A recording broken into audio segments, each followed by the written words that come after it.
Детский литературно-художественный журнал «Бикинь» отмечает 35 лет. Нравственное и эстетическое воспитание подростковой молодежи, популяризация коми-языка, а еще постоянное взаимодействие с читателями.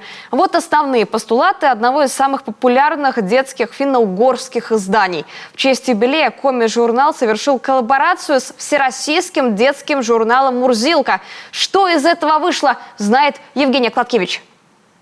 Обложка юбилейного номера «Бикинь» как нельзя лучше определяет смысл названия журнала. Идея коллаборации с «Мурзилкой» словно искорка. Именно так и переводится название журнала с коми, вспыхнуло в голове редактора случайно. Затем долгие переговоры с московскими коллегами, письменное обращение и томительные дни ожидания. И была долгая, как нам казалось, неделя ожидания ответа от «Мурзилки». Неделя.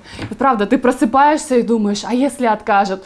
Ты ложишься спать и думаешь, а если откажут?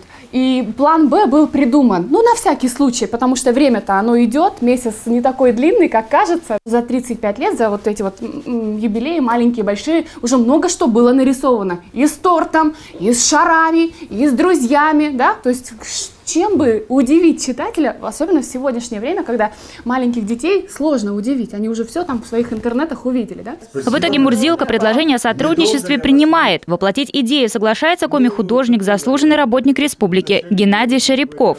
С «Бикинь» мастер работает уже больше 30 лет, однако обложку рисует впервые. Идей, как лучше изобразить дружеский союз «Бикини» и «Мурзилки», было немало. Остановились все же на туристической теме. По замыслу редакции они оказались на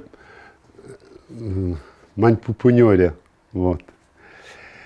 Я решил, что обложку нужно сделать ярко, интересно, красиво, весело. И чтобы придать более веселый такой момент этой обложки, я сделал скалы улыбающиеся.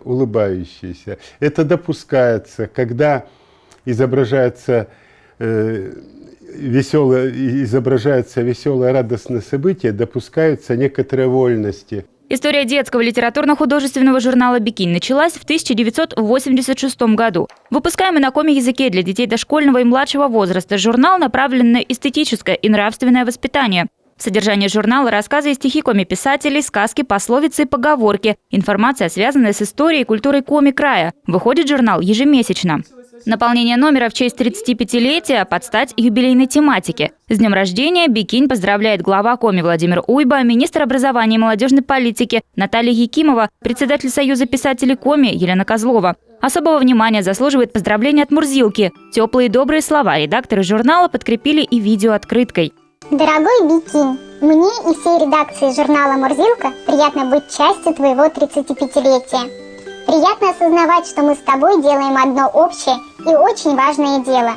Эстетически и нравственно воспитываем детей школьного и младшего школьного возраста. Один из разворотов юбиляра посвящен жителям коми, родившимся в один год с «Бикинь». О том, как росли вместе с любимым журналом, читатели рассказывают в интересной и юмористической форме. За праздничными публикациями уже познавательная часть для деток. Раскраски для изучения алфавита, статья о том, почему нельзя ходить в лес без родителей, и даже комикс по мотивам зырянской мифологии. Юбилейный номер «Бикинь» можно прочесть не только в бумажном, но и в электронном формате в официальной группе журнала социальной сети ВКонтакте. Евгения Кладкевич, Иван Богомолов, телеканал Юрган, Сыктывкар.